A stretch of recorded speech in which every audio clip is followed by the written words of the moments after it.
Your check engine light just came on.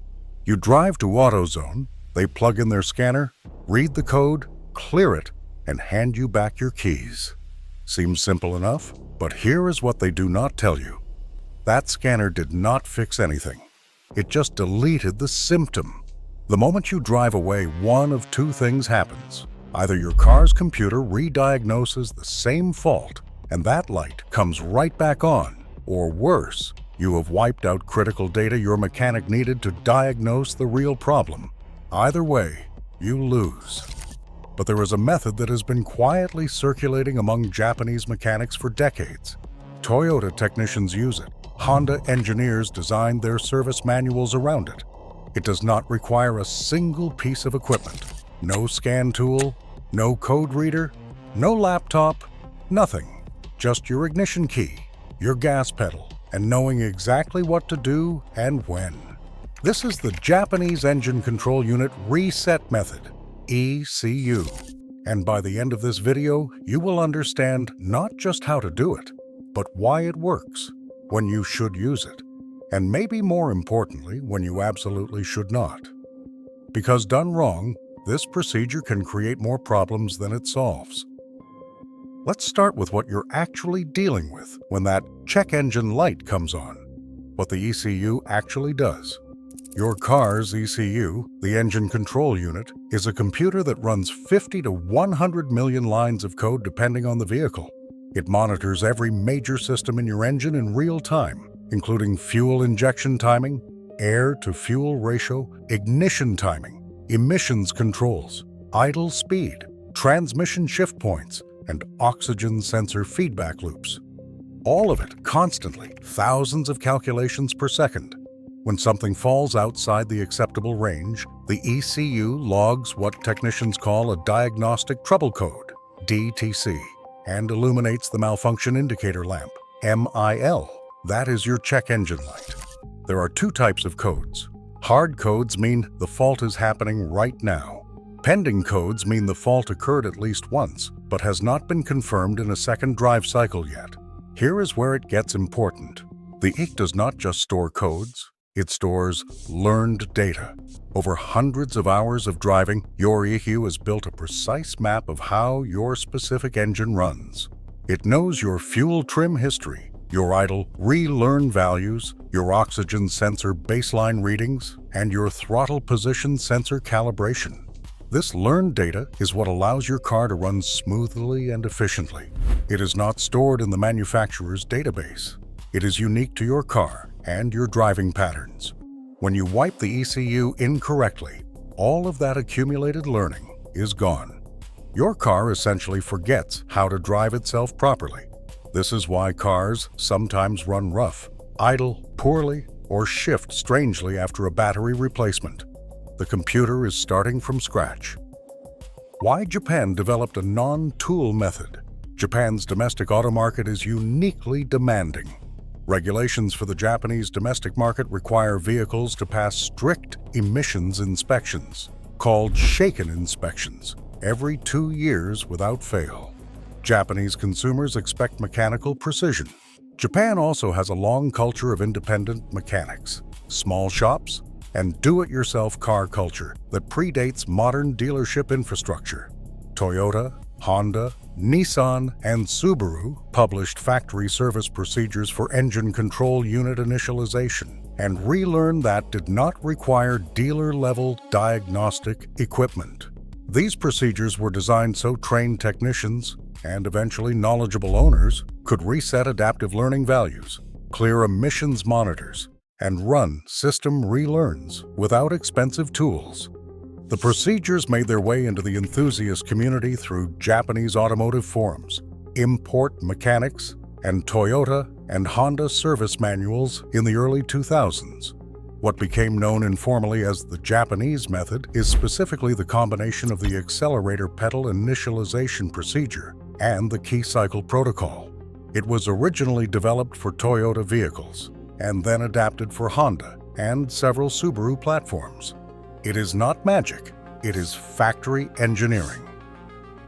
The core principle, what this method actually does. Before you touch anything, you need to understand what this reset actually accomplishes. This procedure does three things. First, it triggers a full, soft reset of the ECU, not a hard wipe, not a total erase, but a reinitialization of adaptive fuel trim values, idle speed learning, and throttle position calibration. Think of it as telling the computer to stop using its learned shortcuts and go back to base map programming. Second, it clears certain emissions-related codes and readiness monitors. After a proper drive cycle, those monitors will run their self-tests and either pass or flag an actual fault. This is how you distinguish a ghost code, a one-time sensor hiccup, from a real mechanical problem. Third, it initiates a forced idle relearn sequence. This is the part most people do not know about. After the reset, the ECU goes through a controlled idle relearn where it reestablishes the correct idle air control values for your specific engine condition. This is why your car may idle slightly rough for the first 5 to 10 minutes after the procedure. That is normal. That is the computer relearning. What you need before you start. You need a fully charged battery. This is not optional.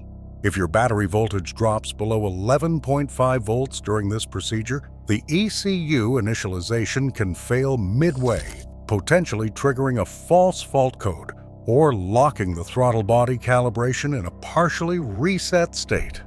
If your battery is more than 3 years old, test it first.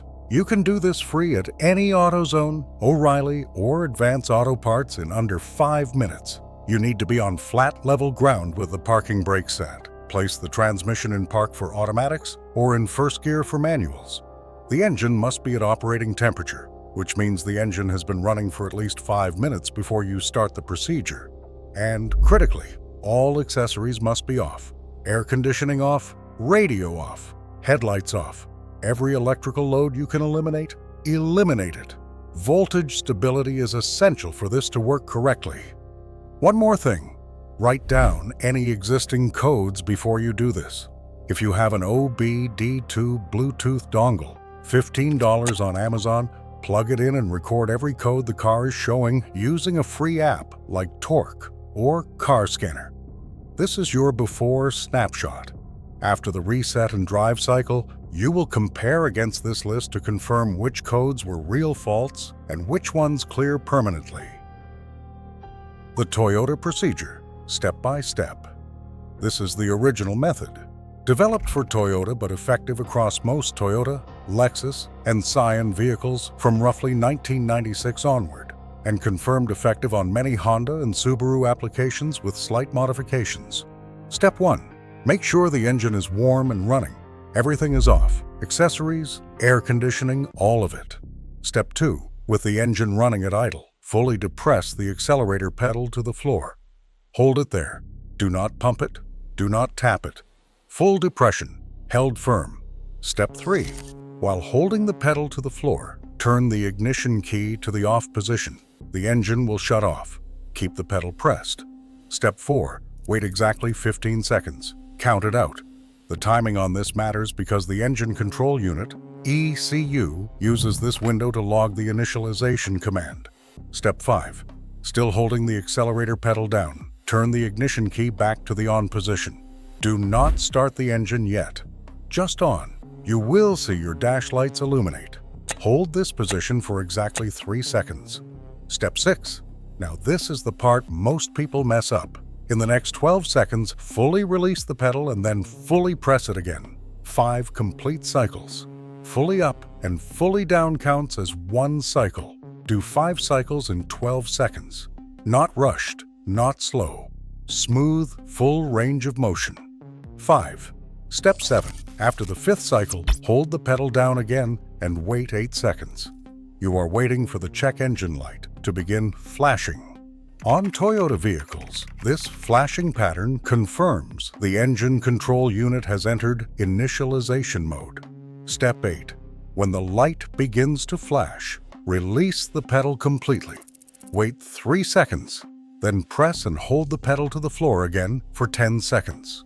The check engine light should switch from flashing to solid. That solid light means the reset sequence has completed successfully. Step 9. Release the pedal. Start the engine normally. Let it idle for a minimum of 10 minutes without touching the gas. Do not rev it. Do not move the car. Let the idle relearn run its complete cycle. If you followed the sequence correctly, the engine control unit has been reinitialized, the adaptive values are reset, and the idle relearn is running. What you do in the next 30 minutes of driving matters enormously. Do not floor it. Do not sit in stop and go traffic the entire time. The ideal post-reset drive is 20 to 30 minutes of mixed driving. A few minutes of surface street stop and go, then 10 to 15 minutes of steady highway speed between 45 and 65 miles per hour. Then, a gradual deceleration back to idle. This drive cycle allows the engine control unit to run its emissions readiness monitors, including oxygen sensor testing, catalyst efficiency testing, evaporative system testing, and EGR system testing. Before we go further, if you have ever paid a shop $100 just to clear a check engine light, hit that like button right now, because that should have been free. The Honda variation. Honda's procedure is slightly different, particularly for four-cylinder Civics, Accords, and CR-Vs from 1996 through 2015. The key difference is that Honda's ECU resets more cleanly through a key cycle protocol, rather than a pedal initialization sequence. With the engine off and the ignition in the off position, hold the trip reset button on your odometer. Then turn the ignition to the on position without starting the engine. Hold the trip reset for 10 to 15 seconds until the dash display changes or the check engine light flashes briefly. Release. Turn the ignition off. Wait 30 seconds. This resets the ECU's memory, including fuel trim and idle learn data on most Honda platforms. For 2012 and newer Honda vehicles with drive-by-wire throttle, the Toyota accelerator method applies more directly. The throttle body must also be cleaned and calibrated if idle quality issues persist after this reset, because Honda's electronic throttle control is sensitive to carbon buildup in a way older cable throttle Hondas were not. The battery disconnect method, what it actually does, and why it is usually wrong. You have probably heard the advice. Just disconnect your battery for 10 minutes and your codes will clear. That is partially true and mostly misleading. Here is the real breakdown. Disconnecting the battery does erase codes stored in volatile memory, but modern ECUs have non-volatile memory, meaning certain fault data, specifically confirmed emissions faults and hard codes, is stored in a section of memory that survives a battery disconnect. It is not erased by removing power. It requires a proper protocol reset to clear. What a battery disconnect does do is wipe all of your ECU's learned adaptive values. Every bit of idle relearn, fuel trim history, and transmission shift adaptation is gone. Your car will run noticeably worse for the first several drive cycles after a battery disconnect, sometimes up to 50 miles of driving before the ECU has relearned enough to restore normal drivability.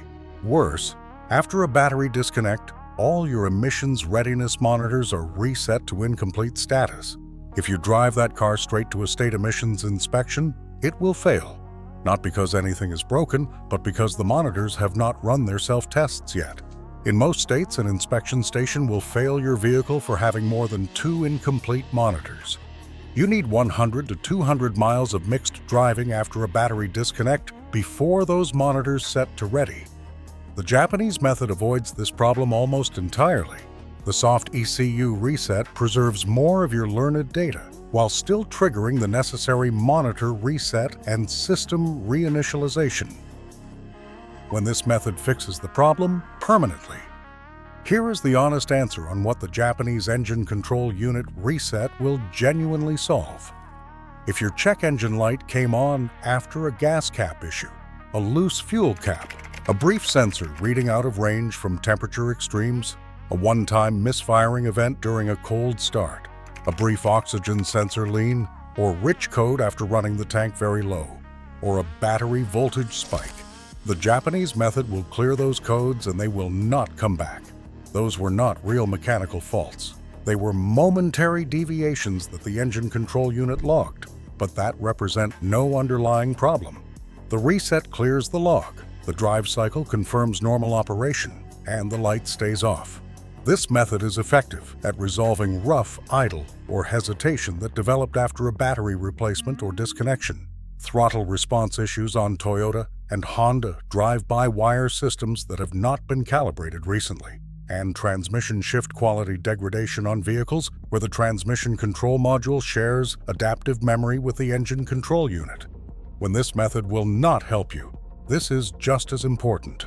If you have an actual mechanical failure, a worn oxygen sensor, a failing mass airflow sensor, a catalytic converter below the efficiency threshold, a real vacuum leak, or an injector problem, the reset will clear the code temporarily and the light will return within 1 to 3 drive cycles, usually within 50 to 100 miles. If your check engine light comes back within a week of doing this procedure, you have a confirmed active fault that requires diagnosis and repair. At that point, you need either a proper scan tool or a trip to a mechanic. Repeatedly resetting an active fault code without fixing the underlying cause can cause downstream damage, particularly with oxygen sensor faults that cause the engine control unit to run in open loop, which leads to a rich fuel mixture and catalytic converter damage over time. There are also specific fault codes that require dealer-level reset procedures. Most ABS, airbag, and transmission control module faults cannot be cleared by this method. Safety system faults on modern vehicles are stored in separate control modules with their own protected memory. The Japanese engine control unit method addresses the engine and emissions control units only, specific models, and known variations. For Toyota Camry, Corolla, and RAV4 from 1996 to 2023, the full pedal initialization procedure works as described. These are the vehicles it was designed for. Toyota's own service manuals reference this as the engine control unit initialization procedure. For Honda Civic and Accord from 2001 to 2017, the trip reset protocol is most reliable. Newer Honda vehicles with Honda sensing require the throttle body calibration to be run separately after any engine control unit reset. For Subaru from 2004 onward, a modified version of the Toyota pedal procedure works, but the vehicle must sit for 30 minutes after the reset with the ignition fully off before starting. Subaru's engine control unit has a longer write delay for idle relearn parameters. For Nissan and Infiniti, the procedure is slightly different. With the engine at operating temperature, turn the ignition off. Wait 10 seconds. Turn the ignition to the on position without starting. Wait 3 seconds. Then rapidly depress and release the accelerator 5 times within 5 seconds. Wait 7 seconds. Hold the accelerator pedal fully down for 10 seconds until the check engine light flashes twice. Release the pedal. Start the engine and allow a 10-minute idle relearn. For European vehicles, BMW, Mercedes, Volkswagen, and Audi, a physical pedal reset protocol is significantly less reliable. European engine control units rely more heavily on proprietary CAN bus communication that requires proper diagnostic tools to reset.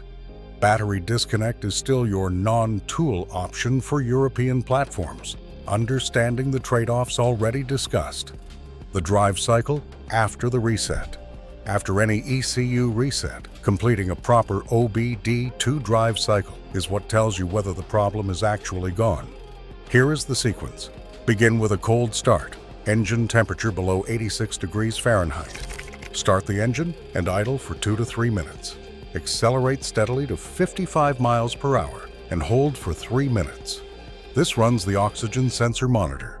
Decelerate without braking to 20 miles per hour, then accelerate back to 55 miles per hour. Repeat this 2 times. Then find a stop-and-go section with 2 to 3 traffic lights. Complete 3 to 5 stop-and-go cycles under 45 miles per hour. Finally, accelerate to 60 miles per hour and hold steady for 5 minutes. This runs the catalyst monitor. After this full drive cycle, if no check engine light has returned, Your OBD2 readiness monitors will show complete, and you can confirm the original codes were non-permanent faults. If the light comes back during this drive cycle, note exactly where it came back. Highway steady-state driving usually indicates an oxygen sensor or catalyst fault. Stop-and-go driving usually indicates an evaporative emissions or idle control issue. Acceleration events usually indicate a misfire or mass airflow sensor issue. This information alone will cut your diagnosis time in half. The real cost of ignoring this knowledge. The average American pays a dealership $150 to $200 for a diagnostic fee just to read and clear a check engine light. Independent shops average $80 to $120. For a code that is nothing more than a one-time sensor hiccup, you are paying $100 for something you can do yourself in 20 minutes, with zero equipment and the exact same result. Over the lifetime of a vehicle, the average owner encounters a check engine light event roughly once every 2 to 3 years. If half of those are non-fault soft codes that clear permanently after a proper reset and drive cycle, that is potentially $600 to $1,000 over a vehicle's life paid to shops for nothing more than pressing a clear button. The Japanese method gives you the ability to be your own first line of diagnosis before spending $1. Final thoughts. Japanese automakers did not build this into their service procedures by accident. They built it in because they designed cars to be maintained by people who understood them, not just by dealerships with expensive tools. Toyota's legendary reliability reputation is not just about building parts that do not break. It is about designing systems that owners and independent mechanics can service and reset properly without creating new problems in the process. When you understand how your engine control unit works, when you know the difference between a hard fault and a pending code, when you can run a proper drive cycle and read the result, you are not just saving money. You are making better decisions about your car. You know when something is serious and needs a mechanic immediately, and you know when a code cleared with this method and a clean drive cycle means you are genuinely in the clear. The check engine light is not your enemy. It is your car trying to communicate. The Japanese method is knowing how to respond in the right language. That's everything. If you found this useful, hit that like button. It really does help this channel more than you know. And if you want more videos that actually teach you how your car works, instead of just telling you what to buy, subscribe and hit the bell so you do not miss the next one. See you then.